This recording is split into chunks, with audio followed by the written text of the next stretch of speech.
Hey guys, this is Hell Hades. This is a Dragonheir video. I'd like to thank Dragonheir Silent Gods for sponsoring this video. And if you want to get involved, you can download right now. There'll be a link in the pinned comment, as well as a QR code that you can use to get involved via my code. It does help my channel out. So let's get into my most wanted epics in this game. And then we're going to do some summons and see if I pull any of those epics as well. My count is doing pretty well. We're a couple of weeks in now for Season 1. In terms of epics that I've got, which are already good, well, we all get Horus as a login epic, so he's a decent tank. I also pulled one of the best tanks for Season 1 here, Furbath, who's part of a poison team. Furbath is a really, really good tank. Other than that, though, my epic luck has been pretty low key. Okay, so I'm thinking of my summons that I've got available today. So we've got 17 Heliite dice, 49 of the normal summons, but then I can also convert, convert my Wyrmarrow into dice as well. So I think I've got another 9 worth here. Yeah, another 9. So we have 26 summons to try and pick up the pace in terms of epics that are going to come through. So what am I looking for then? Let's start by looking at some of the kind of like different supports that I want. I've got my little list next to me here. Number 1 on the list for me is going to be Adolphus. So Adolphus, I actually used him on my main account right the way through to Season 3. It's basically a great support champion. So deals fire damage to enemies within range and grants a shield to allies. This is really good for a bit of damage, but mainly for shielding your tanks. And then he's also got a shield on his A2, his kind of battle skill as well. Varesh, I use Varesh a ton with my other account. Super good epic, probably the best epic in the game, certainly for a support. He's got an ult which is kind of like the whole board, which puts basically blocks enemies having buffs, and then he's got a second skill here, his battle skill, where he's dealing damage to the enemy. He's also pretty sure he's also healing. Yeah, here you go. Heals the ally with the lowest HP as well. So he's got block buffs for the enemy, gives us a good amount of damage on the A2, and then healing our team as well. Varesh is really good.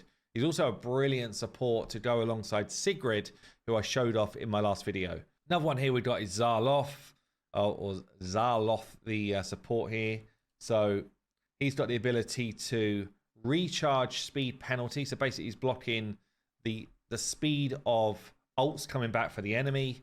And then we've got here a fear mechanic. So basically blocking casting completely. Really interesting epic. We've got Garius as well on my list. Garius is a tank, but he's like a support tank. So deals radiant damage here on the battle skill, knocking up the enemy to make them unable to use their abilities. And then he's doing some HP recovery as well. Catherine is on my list as well. Where's she? Catherine here, again, a radiant support, looking very regal, very lovely. So she's got a heal and increased defense here for an ally. And then she's got basically block debuffs for your team and healing on this skill. So again, really good support.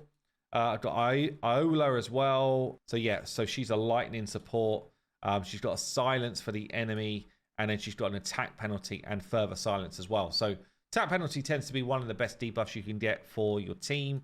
Certainly when you're fighting bosses. So Iola's on the list. Now, if I'm building like specific teams for damage types, which is what I'm going to be doing when I get towards the end of the season, we've got one in the wild group here, which is going to be, Tonalnan. Just a good damage dealer. So he's got good fire damage, basically got a triple hit to a target here.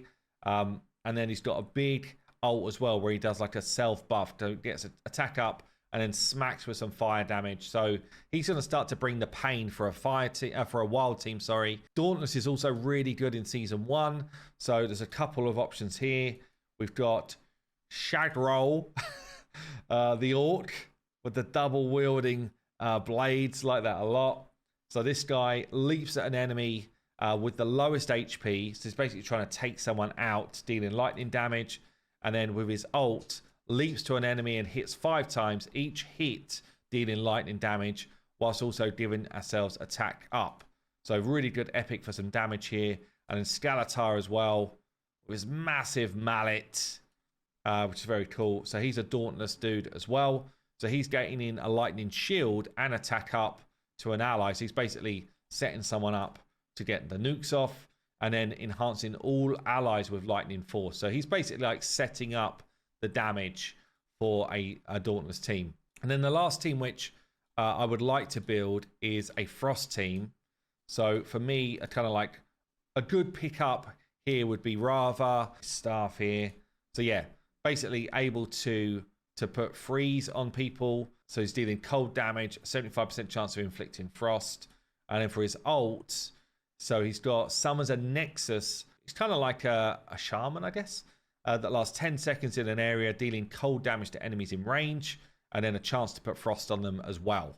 So tons of epics on the list, okay? Surely we're going to pick up one or two.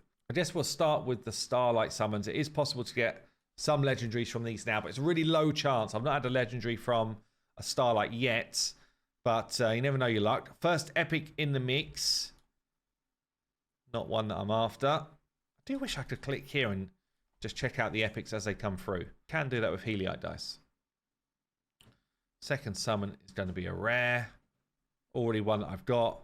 And obviously, if you get any duplicates, then you can use that juice to buy yourself some artifacts as well. And the artifacts are really useful. I'll probably do best artifacts video next, actually, for ones you should be picking up, especially for epics. Another epic in the mix here. Come on! Number one on the list, Adolphus is home. Damn, that's a big epic. That is a really, really good summon right there. Good. Definitely be summoning these Starlight dice. Get yourself some epics in the mix. That is really nice.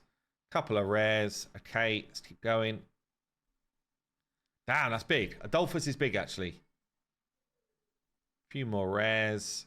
I do have a new one here, but again, like rares are good fillers. Don't get me wrong. You will need to be building full teams of certain types, damage types. So you know when you get towards the end game, when you're starting to fight Famiander up high and the Pillar of Trials, some of the rares will be coming in. Frost epic here. Not one on my list.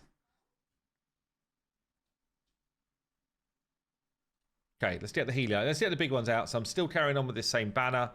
It's worth just calling out that there is going to be, or there's likely to be, a D&D event coming fairly soon, probably within the next few weeks.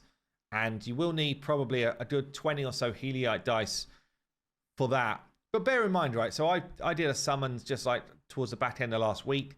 Since then, I'm totally free to play. Just playing the game. I've earned another 26. You get a good amount. You'll see I'm going to be up to about 60 summons at the end of this set. And that's totally free to play. Just playing the game. Rares. Who's our epic? Okay, we've got a dupe of Horus. So getting some dupe juice in for an artifact.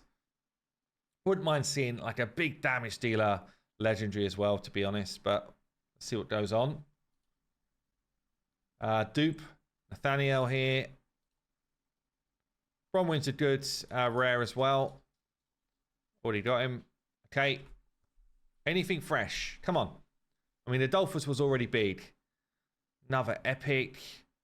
This is an Olden. It's cold damage to an enemy if the target is inflicted with frost. Here is 100% chance of inflicting frozen. 11 more. Come on. So something big. 2 more epics. Another Isitarian. Okay, we've got Garius. 2 from the list coming in. That's good. That's good. Very, very good epic. 6 more then. I think we're due a legendary real soon. I think we're due it. Is it now? No, we've got another epic in. Another Adolphus. Okay, there you go. There you go. Fanny is actually a really good rare as well. First time I picked her up, which is very good. She's one of the Dauntless crew. Give an attack up and speed up for all Dauntless allies. She's actually going to probably go into my Dauntless team. Got one more. One more summon.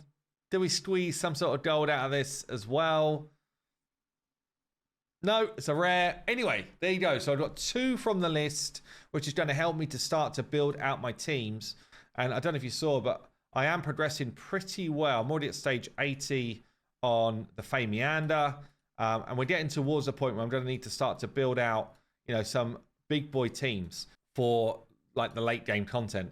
Actually, the Fey Meander is somewhere where you should try and keep up on a daily basis if you can, just keeping your levels moving. This is one of the ways that I've got so many Heliite dice, honestly, over the last couple of weeks. And when we get to stage 100, we pick up an epic. Stage 200, we get a legendary artifact as well. And you can see we're starting to just cruise into the labyrinth of curiosities as well. So lots going on. What I will say is once you've kind of get yourself to a point where you've got solid rosters, if you're going to spend anything at all, the dream draft here is a great pickup, 99 pence or cents, and you just choose the epic that you want. But I'm going to wait until I'm a little bit further on, wait until I kind of clear down my list a bit more, and then I probably will go for, it depends where my gaps are, but I'll pick up one of the epics, which is really where my gap is. At the moment, I'm thinking Varesh. But there you go, guys. I've been HYILMHMLBBU. That's another Dragonheir video. Thanks again, Dragonheir, for sponsoring it. And there will be a link down below if you want to get involved. I'll see you soon.